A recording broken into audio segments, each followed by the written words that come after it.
pues 13 afectadas, de los cuales 3 eran afectadas solamente psicológicamente, pues digamos por el susto, acudieron a los médicos. Nosotros desde la alcaldía hemos brindado toda la atención a la ciudadanía. Fueron evacuados alrededor de 600 personas, fueron repartidos a los refrigerios por parte de la Secretaría de Salud. Nosotros hemos brindado la ayuda psicológica. También sacamos el decreto que prohíbe la venta de alcohol, la circulación, pues limita la circulación de vehículos para permitir a la policía hacer las investigaciones. Y también pues quiero agradecer al cuerpo de los bomberos que pues nos ayudó después de que a las 4 de la tarde fueron desactivados últimamente pues los dos tatucos estos. Nosotros pues ya organizamos el reintegro a la población a sus casas y luego hemos estado allá pues presente pues hasta las 11 de la noche recogiendo los escombros, asegurando que las ventanas rotas también pues no pueden cortar a la gente. Y bueno, esperando a los resultados de la investigación pues también pues con la certeza pues de que pues este caso va a ser esclarecido. Sí, alcalde, no son muchos los antecedentes de terrorismo en el departamento de Boyacá. ¿Ustedes tenían alguna amenaza, alguna clase de alerta por inteligencia? ¿Alguien había dicho es posible un carro bomba o una volqueta bomba como el que intentaron estallar en Tunja? Bueno, mira, desde la administración municipal y desde la posición como ciudadano tunjano, nosotros no contamos con la presencia de los grupos armados o de redes de grupos armados, lo que está atribuyendo el caso de ELN en Tunja. Por eso el peligro del terrorismo en Tunja para nosotros no está presente. Sin embargo, hay ciertas investigaciones por parte de la inteligencia, los cuales pues nosotros no podemos ni tampoco sabemos todo, pues todos los detalles de la investigación, precisamente pues para garantizar la captura rápida. Pero como tal, los tunjanos no contamos con la presencia de los grupos terroristas en Tunja. Para nosotros no es un caso típico. Nosotros somos la ciudad y yo considero que somos la ciudad capital más segura del país, y a pesar de que este ataque terrorista sucedió, seguimos seguros que pues Tunja es el territorio de la paz. Por eso rechazamos estos actos y seguimos trabajando. No vamos a tener miedo, no vamos a dejar desestabilizar la sociedad tunjana aquí pues con este acto que sucedió. El ELN ha hecho históricamente presencia en Chita, en otra zona de Boyacá fronteriza con el departamento de Arauca, pero muy poco en la ciudad de Tunja. Alcalde, ¿la detonación que ocurrió, que deja 3 civiles heridos, fue accidental o el ELN, los delincuentes alcanzaron a activar a distancia una parte de las cargas, una parte de los tatucos? ¿Qué les dicen a ustedes desde las autoridades? Pues la detonación sucedió justo en el momento cuando el cuerpo explosivo estaba en el proceso de este artefacto. Pero es decir, ¿la detonación se produce accidentalmente? Permítame insistirle. ¿O por acción del técnico antiexplosivos que estaba en ese momento al lado de la volqueta? Pues según la información que se produjo accidentalmente en el momento pues cuando prácticamente pues la gente ya estaba activa, la gente fue evacuada. Entonces pues tanto en el batallón como en la vecindad, entonces pues en el intento de desactivar se produjo esta explosión. Pues se supone pues que es accidentalmente, ¿sí? Sí, alcalde, en esta explosión, que por la dimensión decir que hay apenas 3 heridos es una noticia buena, teniendo en cuenta que alcanzaron a evacuar, ¿quiénes son los 3 heridos y cuál es su estado de salud esta mañana? Pues los 3 heridos pertenecen a la gente que estaba en este momento dentro del batallón. Sí, las heridas son levemente, las heridas son craneoencefálicas, y una persona necesitaba, una persona gestante que solicitó la atención psicológica. Fueron atendidos en el Hospital San Rafael y en la Clínica de los Andes, dentro de la red hospitalaria de Tunja, y el estado es estable. ¿Qué tan cerca queda el sitio en el que estuvo ubicada la volqueta del batallón Simón Bolívar, alcalde?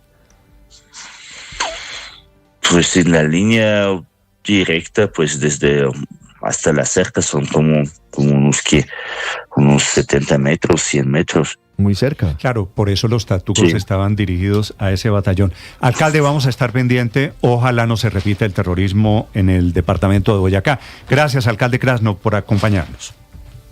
Muchas gracias. El coronel Eddie Cardona es el comandante de la Brigada del Ejército allí en Boyacá. Coronel, buenos días. Néstor, buenos días. Un saludo cordial para toda la audiencia de Blue Radio. ¿Cómo está la situación dentro del batallón esta mañana, coronel? Bueno, gracias a Dios. Pues primero rechazar con vehemencia ese tipo de acciones que llevan a cabo los grupos armados organizados en contra de las personas y que generan zozobra e intranquilidad. Y pues asimismo acciones que infringen los derechos humanos y el derecho internacional humanitario. En ese momento pues ya estamos en la recolección de escombros y pues ya hay una calma total en la unidad, estamos funcionando de acuerdo a nuestra misionalidad. Sí. Coronel, ¿qué hubiera pasado si esos 24 cilindros bomba efectivamente son lanzados sobre el batallón? Bueno, hubiéramos tenido una serie de pérdidas de vidas humanas, no solamente los soldados que son hijos de esta patria, sino también la población civil que se encuentra aledaña al cantón militar Teniente General Gustavo Rojas Pinilla. Sí, coronel, ¿cómo llega la volqueta hasta esa calle? ¿Cuál fue la trayectoria que han logrado identificar ya después de la explosión? Bueno, la volqueta la compran en el municipio de Duitama y posteriormente ingresa al municipio de Tunja. Eso ya pues de acuerdo a unas investigaciones que estamos realizando y por reserva de la información, pues mantenemos al margen ese tipo de información. Sí, coronel, ¿cuánto tiempo pasó entre la llamada de advertencia de los vecinos sobre la ubicación de la volqueta en ese punto en la madrugada del sábado y el momento en el que llegan los técnicos antiexplosivos? Transcurren cerca de 1 hora y media, pero pues lo que quiero rescatar acá es un plan que existe, que hace parte de los protocolos de seguridad de nuestra institución y que son políticas establecidas por el Comando del Ejército Nacional y que se llama el Plan Buen Vecino, que busca mejorar las relaciones con las comunidades alrededor de cantones, batallones y bases militares y logra, pues a través de esta llamada, alertar, anticipar y actuar de manera oportuna. Como fruto pues de este llamado de una persona civil, se logra evacuar y minimizar los efectos colaterales de esta acción terrorista. Sí, afortunadamente hay esa colaboración. Pero, coronel, ¿cómo puede entrar a ese vecindario alrededor del batallón militar? ¿Cómo entra una volqueta cargada con cilindros bomba? Bueno, realmente pues lo que se ha evidenciado es que es un lugar propicio para vehículos de carga pesada, pues era normal el tránsito de estos vehículos sobre el sector. Y lo que alerta a la persona pues es que mantiene encendida por mucho tiempo en ese lugar y es lo que permite la llamada a un grupo que existe que se llama el Buen Vecino. Claro. Entiendo que funcionó la evacuación de quienes estaban en el batallón. Por fortuna esto no pasó a mayores, digo, en personas heridas o asesinadas, pero es normal que tarde 1 hora y 30 en llegar un equipo antiexplosivos luego de una alerta de bomba. Pues hace parte, digamos, de un protocolo que se hace. La idea no es acelerarnos en un procedimiento tan delicado que pueda suceder. y pues ellos toman, digamos, como sus medidas. Eso hace parte de todo lo que se hizo antes de el procedimiento de desactivación o de análisis real de lo que pudiera estar pasando en ese momento. Sí, la detonación fue grave, la detonación, pues a pesar de que ya había evacuación. El carro cremado, coronel, creo que es de un militar. Sí, al interior, cuando los sistemas de lanzamiento y los explosivos que cargan dentro hacen explosión al interior de la institución, pues afectan una serie de vehículos, y en este momento pues ese vehículo era de un señor oficial. Sí, y una edificación, y hay destrozos graves adentro del batallón. Coronel, ¿la explosión, la activación de esos tatucos fue accidental? El procedimiento que realizó el grupo técnico de la policía, pues durante ese procedimiento lo que nos dicen a nosotros es que desafortunadamente el sistema que iniciaba estas cargas explosivas era un temporizador. Coincide pues con la hora que estaban llevando a cabo los técnicos su procedimiento. El hecho atribuido al ELN, por el cual hay una recompensa de 900 millones de pesos. Coronel Cardona, gracias, le deseo mucha suerte. Un saludo para la gente del batallón allí, el Simón Bolívar, en Tunja, en Boyacá. Gracias a ustedes por la invitación, y de igual forma hacer reiterativo a todos los colombianos que informen a través de las líneas seguras, que esto seguramente permitirá actuar oportunamente con todas las capacidades de nuestras instituciones. Es el comandante de la primera brigada del Ejército Colombiano desde Boyacá, 7:12 minutos.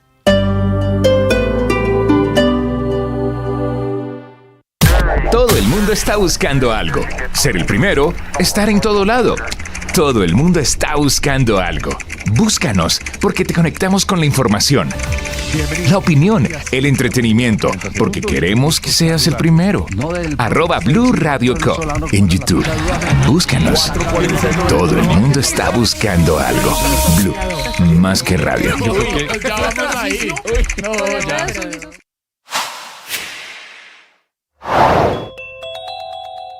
Atención, esta madrugada la Casa Blanca borró la fotografía del presidente Petro, vestido de naranja, como un preso norteamericano, que es la causa de la nueva crisis diplomática entre Colombia y Estados Unidos.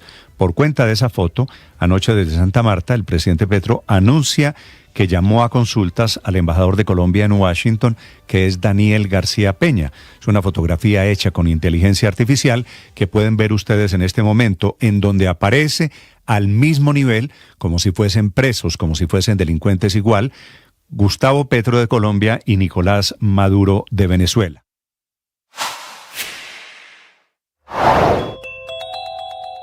En ese mismo acto en el que habló el presidente Gustavo Petro en Santa Marta en las últimas horas, también habló del holocausto del Palacio de Justicia y dijo que según Carlos Leder y otros testimonios se había descartado la financiación por parte del cartel de Medellín a la toma del 6 y 7 de noviembre de 1985. Sin embargo, se siguen escuchando ecos de la conmemoración de los 40 años de ese doloroso momento para el país, en particular de las voces de quienes proponen analizar la conveniencia de una eventual revisión de la amnistía y del indulto concedidos a los guerrilleros del M-19 a la luz de las normas que rigen actualmente la justicia internacional, que prohíben la impunidad para los crímenes de guerra y de lesa humanidad.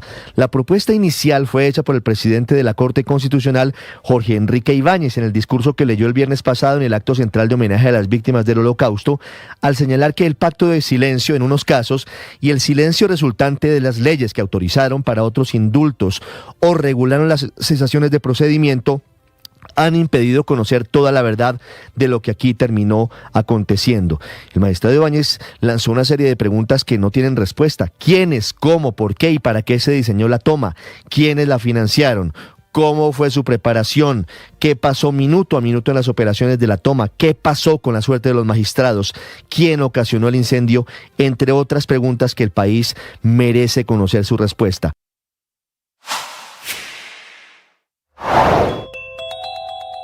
Lo llama el gobierno de Estados Unidos la doctrina Trump para Colombia y el hemisferio occidental, un plan que quedó en evidencia por cuenta de esta imagen tomada en la sala oval de la Casa Blanca. La foto es de un almuerzo que ocurrió el 21 de octubre, era entre senadores republicanos y el presidente Trump. Almuerzo El padre Alberto Linero es periodista y también está en Mañanas Blue.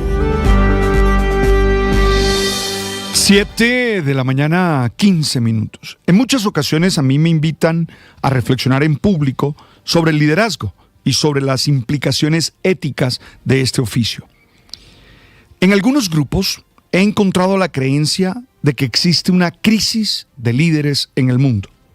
Me hablan del autoritarismo de algunos, de la incoherencia de otros, del manejo de las emociones que algunos hacen. Y normalmente yo prefiero no entrar en juzgar a las personas en sus implicaciones éticas, pero sí creo que es necesario reforzar dos conceptos que para mí son fundamentales en el ejercicio del liderazgo. El primero, creo que es necesario enfatizar la importancia de la coherencia. Dejar claro que esta no es un discurso, sino que es una manera, una forma de vivir. No se trata de hablar bonito, ni de repetir frases que muevan las emociones de los seguidores. Se trata de que lo que pienses, digas y hagas estén alineados, caminen hacia la misma dirección. Es decir, que haya una alineación entre pensamiento, discurso y acción. La coherencia es ese punto donde los valores dejan de ser ideas y se convierten en actos visibles, en gestos cotidianos, en decisiones difíciles que muestran de verdad quién eres cuando nadie te aplaude. La otra, me parece que es la responsabilidad, que no tiene que ver solo con cumplir tareas, porque normalmente decimos que alguien es responsable porque cumple sus tareas, pero yo creo que la responsabilidad va más allá. Se trata de asumir seriamente las consecuencias de lo que se hace y también de lo que se deja de hacer. Hay que reconocer que la vida implica asumir siempre las reacciones que nuestras acciones ocasionan. Y ojo, ser responsable es elegir bien. ¿Qué hago? Teniendo presente esas consecuencias. Ser responsable no es andar culpando a los otros, no es andar culpando y explicando todo desde las circunstancias, porque terminas haciéndote una víctima. Ser responsable es entender que tu libertad siempre viene con la obligación de responder por tus palabras y tus acciones y hacer que eso que dices suceda claramente. El liderazgo nace entonces de la coherencia y de la responsabilidad. No se impone con títulos, con cargos, se gana con el ejemplo. Cuando alguien tiene que estar acudiendo a su título para decir que es líder, es porque realmente no lo es. Estás escuchando Blue Radio.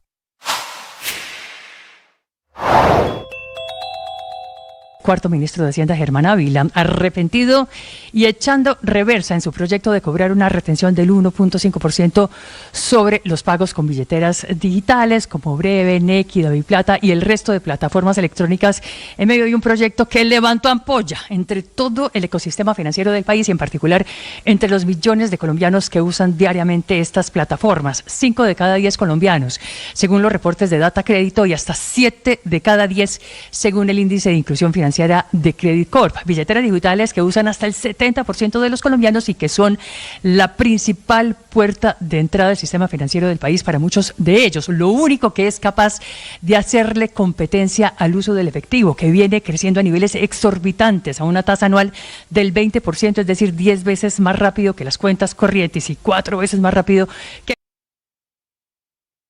Y los datos de lo último en deportes se lo presenta Mañanas Blue. 7 de la mañana, 19 minutos, momento para hablar de deportes, momento para hablar de nuestra liga, la liga profesional en Colombia que anda en un remate espectacular. La jornada 19 se cerró con un partido cargado de emociones y ahí, al estilo Santa Fe, sufriendo. La Santa Fe no termina para el hincha cardenal, que al 90+6 celebró con locura a los aficionados en el Campín y por supuesto el hincha cardenal en cualquier lugar, la anotación de Harold Santiago Mosquera. Picó la pelota, como les contábamos hace minutos, bañó al arquero y selló el 1-0 de Santa Fe frente al Deportivo Cali. Bueno, la verdad es que ese triunfo ha dejado al campeón de Colombia dependiendo de sí mismo para meterse en la fiesta de los 8 mejores en las semifinales a falta de tan solo una jornada. Otro que ganó y que también depende de sí mismo es el América de Cali. Goleó 3-0 al Unión Magdalena. Tilman Palacios, Luis Ramos y Cristian Barrios sellaron la victoria escarlata. Eso sí, el Unión falló una pena máxima increíble. Ricardo el Caballo Márquez quiso picar la pelota, sorprender al mejor estilo de Abreu o de Panenka al arquero Jorge Soto, que lo aguantó y simplemente atrapó con facilidad la pelota.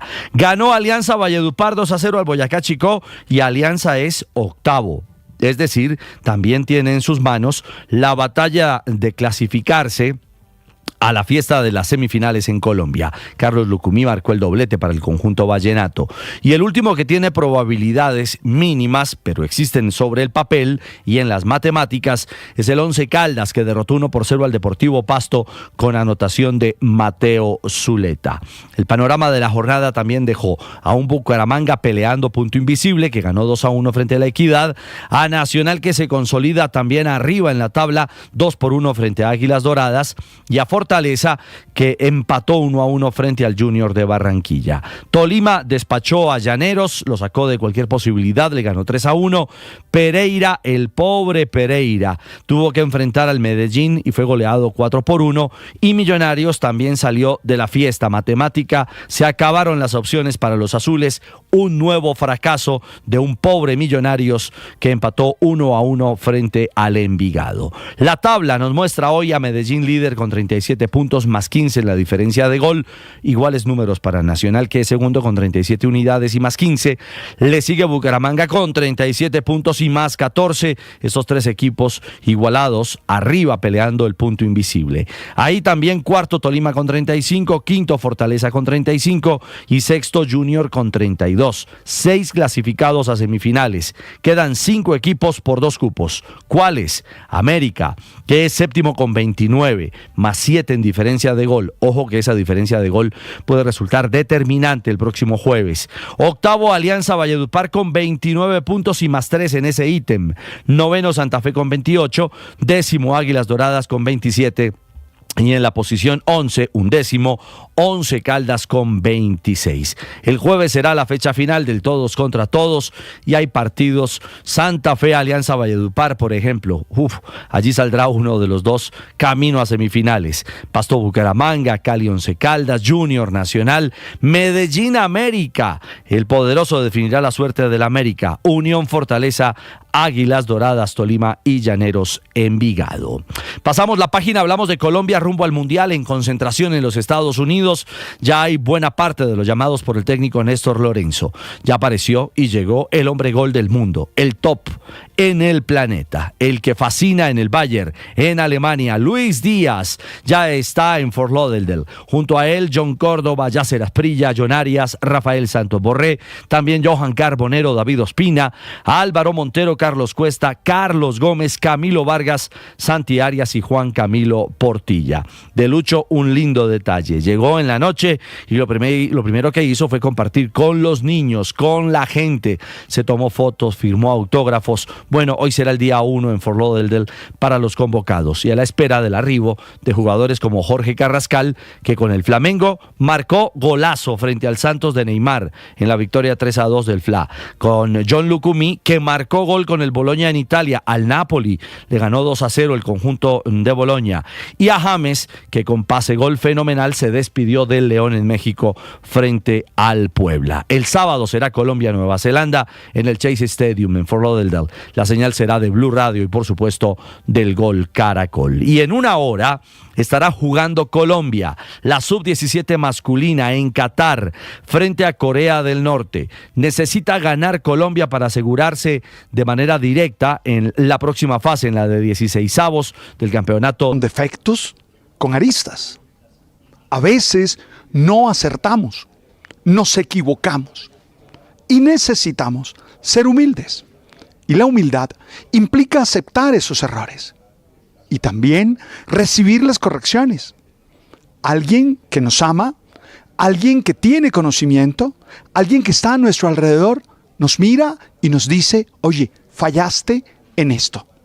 Y tú no dejas que la soberbia salga, no dejas que el ego te domine, sino con humildad reconoces el error, pides disculpas y te propones trabajar en mejorar. ¡Ánimo! Tú sabes.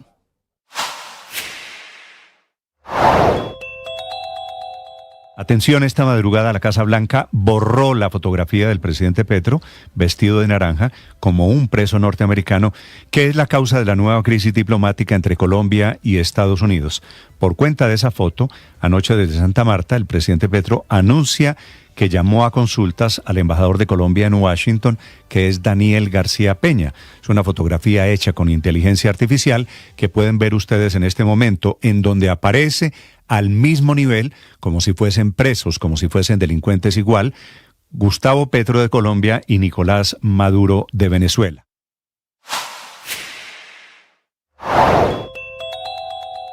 En ese mismo acto en el que habló el presidente Gustavo Petro en Santa Marta en las últimas horas, también habló... Está terminando esta mañana en Santa Marta la cumbre de la Unión Europea con la CELAC. Allí está el presidente Gustavo Petro, en donde está manejando el nuevo momento de tensión en la relación entre Colombia y Estados Unidos. Bueno, tensión parece ser poquito, la crisis diplomática que lleva a que nuevamente, por tercera vez en los 11 meses de este año, el presidente Petro llama a consultas al embajador colombiano en Washington, que es Daniel García Peña. 7 de la mañana, 27 minutos.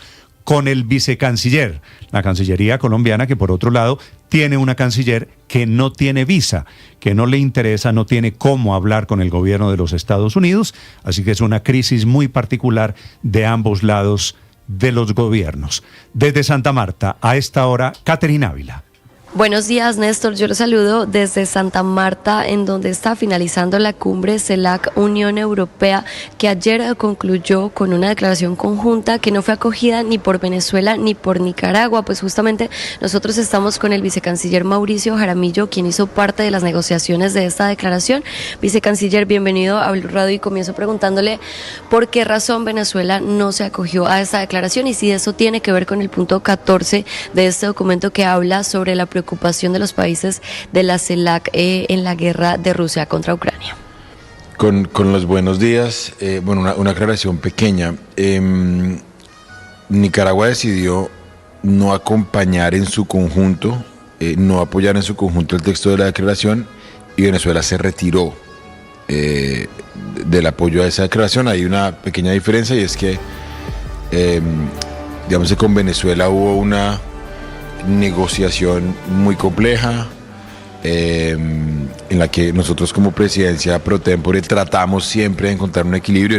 Hay que recordarle a la gente, una negociación entre 60 delegaciones, o sea que no era fácil encontrar ese punto, y el equilibrio que encontramos pues no satisfacía los intereses de Venezuela en algunos puntos que yo no quisiera como especular, porque, como te digo, nosotros desde la presidencia pro tempore respetamos la soberanía, los deseos, los intereses de cada delegación y sobre todo las sensibilidades. Para nadie es un secreto que ahí se estaban tocando varios puntos que hoy son muy sensibles para ese gobierno, pero no quisiera entrar a ahondar. Creo que encontramos una fórmula en el consenso y también una fórmula para expresar el disenso, y así quedó manifestado en la declaración.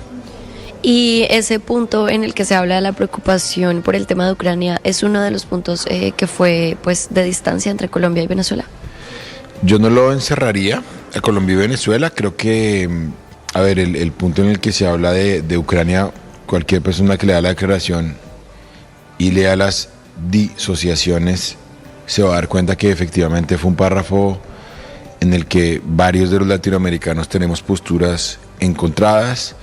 Y lo que básicamente decidimos es mantener el párrafo, pero dejar claridad que hay estados que tienen serios reparos respecto de la manera en que nos expresamos por la guerra en Ucrania. Ese, digamos, que es uno de algunos disensos, pero no solamente con Venezuela, hay que decirlo. En general, con América Latina existen varios desacuerdos entre los latinoamericanos, y por eso creo que el multilateralismo es importante, porque nos permite tramitar disensos. Sí, vicecanciller, pero el tema de Rusia, ¿usted cree que Venezuela no se acogió a esta declaración por no perder el apoyo que le podría brindar Rusia en caso de una invasión?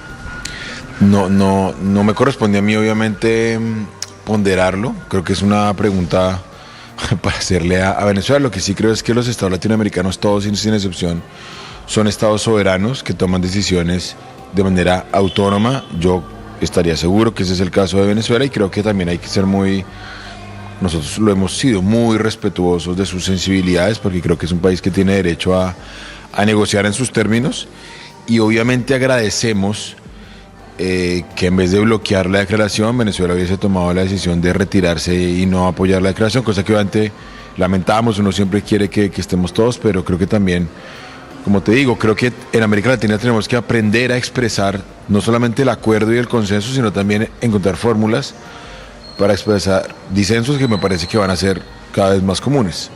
Vicecanciller, pero el presidente Gustavo Petro ha apoyado a Venezuela incluso cuando esto le ha costado de pronto rechazo por estas decisiones y estos pronunciamientos. ¿Por qué Venezuela no apoya a Colombia en esto? Yo creo que Colombia y Venezuela se han apoyado mutuamente históricamente, salvo en las épocas aciagas del cerco humanitario, que fue pues un desastre, y abandonamos el derecho internacional. En el caso particular de los hechos en el Caribe, por ejemplo, Colombia no está defendiendo a Venezuela. Colombia está defendiendo el derecho internacional y el derecho internacional humanitario. Colombia está apelando a convenciones de derechos humanos y estamos apelando un poco al espíritu de colaboración y de cooperación que hemos tenido con algunos países, en este caso con Estados Unidos, con quien hemos sido socios, aliados en la lucha contra el narcotráfico. Entonces creo que, Catherine, no se trata de defender a Venezuela, sino de defender los principios que son la base de nuestra política exterior. Vicecanciller, le cambió el tema. El presidente Gustavo Petro confirmó a través de su cuenta de X que va a llamar a consultas al embajador Daniel García Peña por una imagen que está circulando en la que se le muestra a Nicolás Maduro y a él vestidos como presos estadounidenses, y se habla de un plan, digamos, que se estaría dando para lograr sacar al presidente, dice, del poder. ¿Qué va a hacer la Cancillería al respecto? Ya está el embajador acá y se va a expulsar a John McNamara, el encargado de negocios de Estados Unidos del país. Bueno, obviamente hay un desconcierto generalizado por las declaraciones del presidente Trump sobre el presidente Petro, que son declaraciones, eso es un hecho, eso no es mi opinión, son declaraciones inaceptables, que desconocen la figura del presidente como símbolo de unidad nacional. El presidente Petro no es solamente jefe de gobierno, sino jefe de Estado. Y estas acusaciones se suman un poco al conjunto de acciones que nosotros consideramos inamistosas y que se han tomado contra Colombia. De todas maneras, hay que recordar, mantenemos la relación en el más alto nivel, por eso Daniel García Peña sigue siendo embajador. El presidente ha tomado la decisión de llamarlo a consultas por la gravedad de las revelaciones hechas ayer en la prensa. El mismo presidente no ha confirmado hasta el momento de que se vaya a expulsar al encargado de negocios McNamara y quien ejerce las veces de embajador. Entonces yo pues creo que no hay que especular mucho al respecto. Esa es una decisión que corresponde única y exclusivamente al presidente de la República, pero lo que nosotros esperaríamos ahí de los medios de comunicación y en general de la sociedad colombiana es que se entienda que esto no es un ataque contra Petro. Acá no hay una descalificación contra Petro, acá lo que hay es, creo yo, el maltrato a una relación en la que Colombia ha sido respetuosa y desafortunadamente no hemos encontrado reciprocidad del lado de los Estados Unidos. Es decir, el embajador Daniel García Peña llega a consultas al país, pero por ahora no se tiene previsto expulsar a John McNamara. No, el presidente no lo ha confirmado y como te digo, a ver, por la sensibilidad del tema y la relevancia de la relación con Estados Unidos, esa es una decisión que solamente el presidente puede tomar. Hasta que el presidente no confirme, no se puede dar eso por descontado. Yo no tengo ninguna información de que el presidente esté siquiera contemplando esa decisión. Pero como te digo, no es una decisión que se tome desde Cancillería. Esa es una decisión que toma el presidente de la República, sobre todo por la sensibilidad que ese tema reviste, y el presidente ha sido muy claro. Se llama a consultas al embajador, pero no se ha tomado ninguna dirección en otro sentido y es bueno no especular. Vicecanciller, pues muchas gracias. Estas son las declaraciones, Néstor, del vicecanciller Mauricio Jaramillo desde Santa Marta. Gracias, Catherine. 7:35 a.m.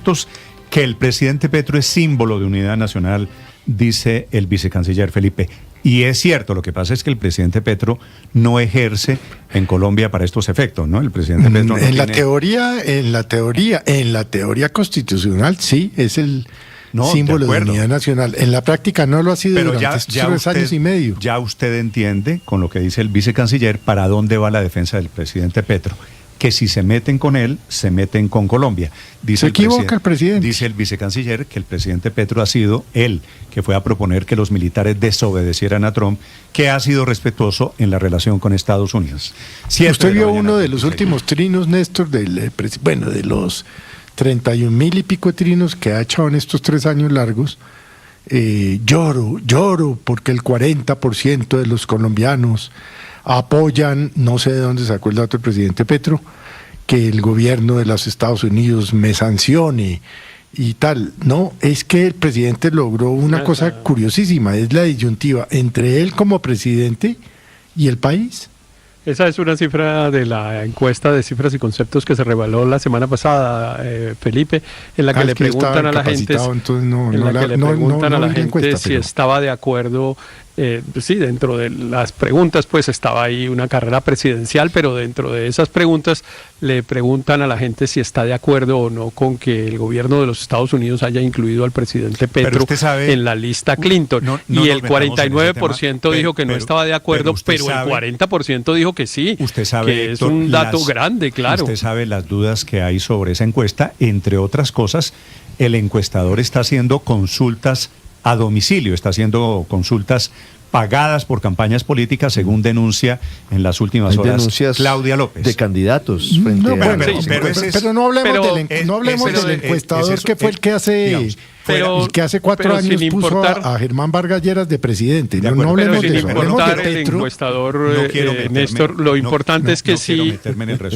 Pero hablemos del brazo largo de que tiene. Mire, pero lo importante es que sí hay Perdón, Héctor, no se equivoque. La justicia norteamericana tiene un brazo muy, muy, muy largo. Y van por el presidente Petro. No ahorita, no mañana, no en marzo. No lo van a extraer ni la CIA ni la DEA, como él dice, de la Casa de Nariño, no. Pero después del 8 de agosto van por el presidente Petro. No le quepa la menor duda. Y en este momento, entre otras cosas, por una razón elemental. No es tanto, yo no sé si tienen o no Petro vínculos con el cartel de los Sol y todo eso, yo no sé si los americanos tienen o no esa información. Es que se fue a suelo norteamericano, ¿no?, a decirle a los soldados que desobedecieran al presidente Trump. Eso es considerado ya Felipe, un acto de terrorismo. Una cosa, no sé si lo del presidente Petro sea terrorismo, Felipe, por la frase esa en la esquina de Nueva York. Que después dijo, yo no dije tal cosa, no, sí la dijo. Pero con base en eso, Felipe, no es que le tienen armado el expediente judicial. Lo del expediente no, le han ido sumando. Lo del expediente judicial, lo del presidente Petro vestido de naranja, la amenaza de que va para una cárcel de Estados Unidos no es por lo que dijo, porque entre otras cosas ese documento... Es por lo que le deben tener, Néstor, que nosotros no sabemos. Pero además hay una cosa y es que no es solamente por lo que ha entregado el senador Bernie Moreno en las últimas semanas. Este es un trabajo de investigación que lleva meses, si no años. El documento de la oficina Felipe de Bernie Moreno, para que usted se dé cuenta que no es por lo que dice, sino por lo que hizo, habla de financiación de la campaña o de las campañas en realidad. Sí, en realidad ese es el objeto, Néstor, de que es el tema de la campaña, particularmente la del 2018. Yo creo que esto se junta con el tema de las declaraciones que ha dado ese personaje venezolano que está preso en los Estados Unidos, el Pollo Carvajal, el Pollo Carvajal, que que fue una persona que tuvo un papel protagónico en el gobierno venezolano y que ahora sostiene que ese gobierno financió parcialmente, al menos, la campaña del 2018 de hoy presidente Gustavo Petro. Yo sí creo que es por ahí por donde están jalando la piola y la van a seguir jalando, y probablemente en esa campaña pues pueden encontrar algo. Yo no sé si sí o no, pero es cierto que el gobierno venezolano pues daba plata para financiar campañas y partidos políticos en América Latina y en otros países del mundo, incluso en las épocas de bonanza, ¿no? Y el 2018, la época de bonanza ya se estaba terminando. ¿Y por qué metieron a Benedetti? En las épocas de Chávez, ¿por qué metieron a Benedetti? Eso no lo sé contestar, pero yo creo que aquí me parece, Néstor, no que será por hay los varios 15.000 millones, no será porque tuvo o le hicieron seguimiento a algún dinero, Felipe, que hubo por allí. Es decir, hay tantas preguntas, Felipe, que no tienen respuesta. Néstor, es que el presidente de los Estados Unidos no se levanta por la mañana y dice, llama al secretario del Tesoro o a la, no sé cuál es la encargada, bueno, es decir, metan a Petro y a Benedetti y a Verónica y a Nicolás en la lista OPAC. No, eso no funciona así. De los 5 puntos que propone el documento de Bernie Moreno, usted ve ya cómo es de influyente el senador Moreno. Ya no le quepa la menor duda. Lo de meter al presidente Petro en la lista Clinton. Ya hay temas cumplidos, sanciones, y vienen más puntos de esos 5 que están allí en ese documento. No, y más allá de quién filtró la foto, porque estuvo en la página, pero nadie se había dado cuenta. Alguien se dio cuenta. Lo que sí es cierto es que el momento en el que el presidente acusa a Recibo del tema de la foto no podría ser más propicio para, y hablo del presidente Petro, para capitalizar este incidente y reforzar su narrativa de resistencia latinoamericana y de que lo que se necesita es multilateralismo, que es la línea además de la declaración de la Cumbre de Santa Marta, pero él victimizándose y volviéndose cada vez más símbolo de ser víctima de los Estados Unidos y de las posturas del presidente Trump. Ahí es importante recordar, primero, que esta actitud de capitalizar esto políticamente es lo que ha buscado el presidente Petro. O sea, él quiere estar en ese foco. Y lo segundo es que él fue el que se puso al lado de Nicolás Maduro. O sea, la foto no es novedosa en ponerlos uno al lado del otro. El que se puso al lado de Nicolás Maduro fue el presidente Petro. Estados Unidos permanentemente ha tratado de mantener una diferencia, o lo trató de mantener en los 2 años y medio anteriores, entre Venezuela y Colombia. Y fue el presidente el que dijo, hay que defender a Venezuela. ¿Pero no cambió, María Consuelo, fue con Trump? Yo creo que Trump inicialmente trató de mantener esa línea distinta entre la política exterior con Venezuela y con Colombia. Y fue Gustavo Petro el que decidió ponerse del mismo lado de Nicolás Maduro y utilizar el ataque como foco de haberse solidarizado con Nicolás Maduro para ganar un protagonismo y un liderazgo regional. Pero hay mucho trecho. Ahí claramente el beneficiario es él en términos de política colombiana. Pero María Consuelo, hay mucho trecho entre Nicolás Maduro. Esta fotografía que fue originalmente hecha a través de mecanismos de inteligencia artificial por la oficina del senador Bernie Moreno.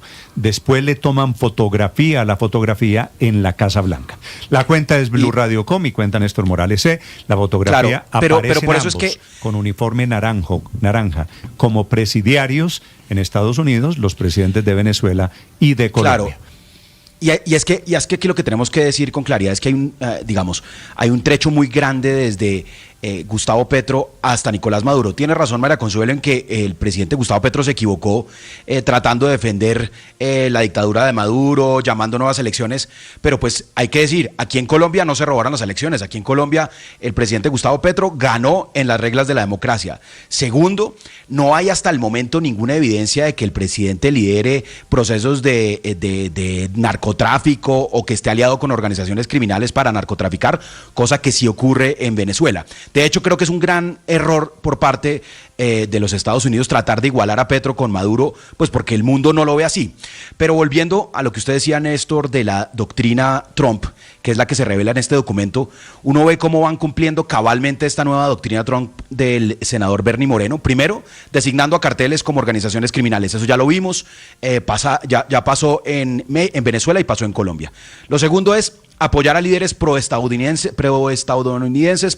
del hemisferio occidental. Estoy leyendo la lista traducida. ¿Y eso qué quiere decir? Hemos visto también como varios candidatos a la presidencia colombianos han desfilado por Estados Unidos, reuniéndose con los distintos dignatarios allá, y ellos muestran su respaldo sin ningún rubor, el secretario de Estado o distintos funcionarios de los Estados Unidos. Y el tercero, sanciones selectivas contra Petro y su familia. Ya cumplieron 3 de los 5 puntos. ¿Cuáles les quedan por ejecutar? Combatir acciones criminales corruptas y antiestadounidenses, no sé exactamente qué quiera decir eso. Y lo quinto, iniciar investigación exhaustiva sobre las campañas de Petro y su financiamiento, y por eso vemos la imagen de Gustavo Petro preso en un vestido naranja. Y Colombia, y el continente no había visto un nivel de intervencionismo norteamericano de esta naturaleza desde los años 60, 70, cuando intervinieron en Guatemala para cambiar el gobierno, cuando entraron a Nicaragua para hacer exactamente lo mismo, apoyando a los contras, cuando se metieron a Chile para apoyar la dictadura de Pinochet. La acusación contra el presidente Petro sale, como dice Felipe, después de que el presidente Petro deje de ser lo que será en agosto del año entrante. Claro, Néstor, eso va a pasar. Cambia un poquito el panorama, ¿no? Pero mi punto es que el que se puso del lado de Maduro fue Petro, cuando lo empieza a defender, cuando empieza a desestimar la existencia del cartel de los soles, cuando genera toda una solidaridad alrededor de un dictador que es Nicolás Maduro. Y ahí él es el que se pone en la mira de que los vean. Pero toleramos este intervencionismo norteamericano. Es que eso es lo que quería el presidente. Esto no lo debería permitir ninguna democracia ni ningún Estado soberano. Claro que lo toleramos. El presidente quería posicionar.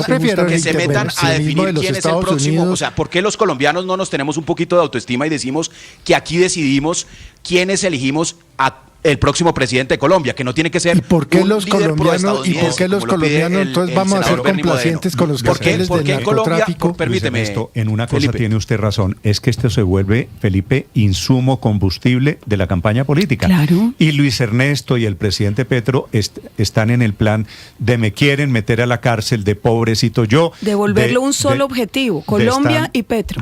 Recuerde lo que dijo el vicecanciller aquí esta mañana, están afectando al símbolo de la unidad nacional, que es el presidente de la República. ¿Cuál símbolo de la unidad nacional si Petro el presidente Petro se ha encargado de no serlo? Felipe, hay una noticia de última hora. Él se ha encargado de no serlo, entonces ¿qué? Si me permite, está informando el secretario de Defensa de los Estados Unidos, que ahora se llama el secretario de Guerra, de un nuevo bombardeo contra 2 embarcaciones aparentemente en el Caribe, porque no dan la ubicación. Desde Washington son 2 nuevos ataques. Juan Camilo Merlano. Néstor, lo acaba de publicar el secretario de Guerra en su red social X, publica 2 videos de los 2 bombardeos. El primero se ve, la embarcación está detenida en alta mar, recibe un impacto de un momento a otro de un misil y es totalmente destruida. Y la otra embarcación también se encontraba en alta mar, pero esta sí estaba en movimiento. Es una lancha rápida, se ve que tiene unos 4 motores, si no estoy mal, 4 motores tiene, y también recibe un impacto de un misil. Según lo que dice el secretario de Guerra, Pete Hegseth, fueron 2 ataques en contra de 2 embarcaciones operadas por organizaciones terroristas. Fueron en el Pacífico, en la región del Pacífico. 6 individuos iban a bordo, 3 en cada una de las embarcaciones, entonces los 6 resultaron muertos. Con este ataque ya son en total 19 bombardeos, tanto en el Mar Caribe como en el Pacífico, y al menos unos 75 muertos son los que se han presentado por esta campaña de bombardeos de los Estados Unidos en contra de embarcaciones que asegura van cargadas de narcóticos con dirección hacia este país, y que, recordemos, también ha recibido muchas críticas de sectores en el Congreso que dicen que estos asesinatos son ejecuciones extrajudiciales, Néstor. Sí, Juan Camilo, de estas lanchas las imágenes las vemos porque las entrega el secretario de Defensa, el secretario Hegseth. Lo que se ven, lanchas a alta velocidad, con motores de alta velocidad, en el Pacífico, en algún lugar del Pacífico, en aguas internacionales. No dice que sea frente a costas de México o de Colombia, ¿verdad? Correcto. De hecho, hace una semana, un par de semanas, habían reportado que un individuo había resultado vivo y que autoridades mexicanas lo habían podido rescatar. Finalmente México dijo que no habían podido rescatar a este individuo. Si se añade a esa persona que supuestamente había sobrevivido, pero que no apareció al conteo de muertos, la cifra asciende a 76 muertos. Pero entonces, por el momento, al menos 75 personas han muerto en estos bombardeos. 75 o 76 que son narcotraficantes, dice Estados Unidos, que son pescadores, dice el presidente de Colombia. Juan Camilo, una pregunta. ¿Le confirman a usted en Washington la autoría de las fotografías del presidente Petro vestido de preso? Sí, las hizo la oficina del senador Bernie Moreno, Néstor. Bueno, eso no es un secreto, el documento tiene el membrete de la oficina del senador Bernie Moreno y todos los puntos allí expuestos los había expuesto el senador Bernie Moreno antes de que se incluyera el presidente Gustavo Petro en la lista Clinton. Incluso nos dicen que había más puntos, que no solamente eran los 5 puntos, pero que sacaron unos puntos de la lista para poder meter las 2 fotografías, porque estaban seguros que esas fotos le iban a gustar a Trump, así en ese estilo, fueron hechas con inteligencia artificial y todo. Sí, estos son, Ricardo, básicamente los mismos 5 puntos que dice el documento de Bernie Moreno. Es que lo había dicho Bernie Moreno antes. Seguir atacando embarcaciones en los océanos, en el Atlántico y en el Pacífico, así en el Caribe y en el Pacífico, meter al presidente Petro en la lista Clinton y luchar contra organizaciones narcoterroristas. Los 5 puntos que están al lado de las fotografías se cumplen al pie de la letra. Sí, pero fíjese que el presidente Petro intenta llevar la narrativa de esto hacia unas personas en particular y lo convierte en combustible político. Lo lleva hacia Bernie Moreno, lo lleva hacia sus hermanos en Colombia, hacia Amarillo, la menciona anoche, la constructora que es liderada por uno de los hermanos de Bernie Moreno. La enfoca en contra de Luis Alberto Moreno, uno de los más importantes ejecutivos colombianos en Estados Unidos, y la enfoca en contra de Andrés Pastrana. Fíjese cómo el presidente muy hábilmente hace uso político de esto. Frente a ese tema, 2 apuntes, Néstor. La lista de Bernie Moreno, para que incluya personas cercanas al presidente en la lista Clinton, es de 35 personas. ¿Sabe cuántas han incluido? Han incluido 4. Que son el presidente Petro, su hijo, su esposa, ex esposa, y el ministro del Interior. Exactamente, no más. Y 2. Quiere decir, faltan 30 por lo menos. Néstor, es que creo que al gobierno y al presidente Petro le conviene darle más poder del que tiene Bernie Moreno en esta discusión. La Casa Blanca viene hace tiempos evaluando cosas sobre la campaña presidencial de Gustavo Petro y su financiación. Bernie Moreno sí es un actor y otras personas ya lo habían esbozado en mensajes en redes sociales mucho antes de todo esto. Entonces, atribuirle a Bernie Moreno la importancia que le atribuyen es conveniente y rentable para el presidente Petro y por eso hace uso del mismo. Pero es que la doctrina Trump, por ahora es la doctrina de Bernie Moreno, para halagar a Trump para que se apropie la estrategia. Yo creo que va a tener algo de éxito porque contiene la fórmula preferida de Trump para todo, que es presionar con amenazas. Él no le niega una amenaza a nadie, pues las amenazas son muy baratas, entonces creo que le va a funcionar, pero la prensa estadounidense ha reportado que la estrategia contra Venezuela es del secretario de Estado Marco Rubio, que convenció al director de la CIA a que le ayudara a convencer al presidente Trump, que había prometido no meterse en guerras y que lamentó la estrategia Guaidó que había diseñado el entonces senador Rubio. Pero es que ahora las cosas están cambiando un poco. Trump está ahora en ciertos aprietos políticos internos, mucho más bajo que sus antecesores en las encuestas, derrotado en las elecciones locales la semana pasada. Solo ha tenido éxitos internacionales recientemente como el Medio Oriente. Entonces puede interesarle esto. La pregunta es si logran convencerlo, sobre todo a ponerle nombre a una doctrina que es muy peligrosa, porque con esos impulsos, pues Kennedy fracasó en Cuba, Carter en Irán, Bush en Irak, Obama en Siria, y eso tiñó mucho sus presidencias. Entonces no sabe uno hasta dónde va a llegar. Lo de Petro tiene la ventaja para Trump, que es barato, es jurídico, puede usarlo ahora o después de que salga, entonces muy posiblemente lo van a usar, pero la pregunta es si logran conseguir una evidencia fuerte, que un juez norteamericano acuse y sentencia a Petro, pero sería un juez extranjero, no van a lograr que un juez colombiano lo haga. Entonces, pues esta es una estrategia aparentemente mucho más segura y fácil que la venezolana, pero también tiene sus riesgos. Sí, ahora yo no quiero, Felipe, imaginarme lo que es la doctrina Trump metida en la campaña electoral en Colombia. Solo por un momento pregúntese qué pasa si Estados Unidos intenta algo en Colombia, meterse con Colombia en plena campaña electoral. Terminan haciéndole un favor al presidente Petro inmenso y a la izquierda en Colombia. Es decir, el efecto podría ser totalmente contraproducente. Néstor, yo sigo pensando que el gobierno norteamericano no se va a meter directamente en el tema de la campaña. Eso no lo veo por ningún lado. Ellos ya tienen la experiencia de muchos casos en donde ha pasado eso. Pero de lo que no tengo la menor duda es que el presidente Petro está asustado porque sabe que va a acabar preso, Néstor. Va a acabar preso en los Estados Unidos después del 7 de agosto. Felipe, mira. Si fuera antes sería una torpeza de los Estados Unidos, pero eso no va a pasar. Pero antes o después, Felipe, usted puede tener todos los desacuerdos ideológicos con el presidente Petro, meter a Petro preso, meter a Petro en el mismo costal de Nicolás Maduro, parece una exageración. Pero él fue el que se metió. Pero tiene la razón Gustavo Petro.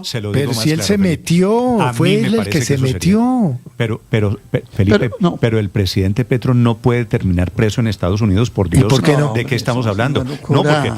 No, y no se lo digo, Felipe, como usted sabe, porque tenga algún grado de afinidad con el presidente Petro, porque no creo que el presidente Petro, que políticamente ha cometido todos los errores posibles, que no es santo de mi devoción política, no creo que sea un delincuente comparable, se lo digo claramente, Felipe, con Nicolás Maduro.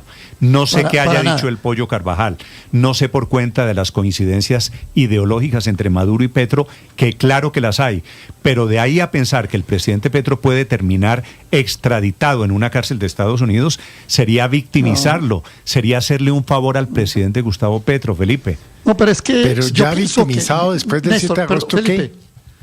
No, pero Felipe, yo creo, Néstor y Felipe... No, pues porque el petrismo va más allá de agosto del año entrante, Felipe. Pero no tanto. Mire, el presidente se ha venido buscando su destino, Néstor.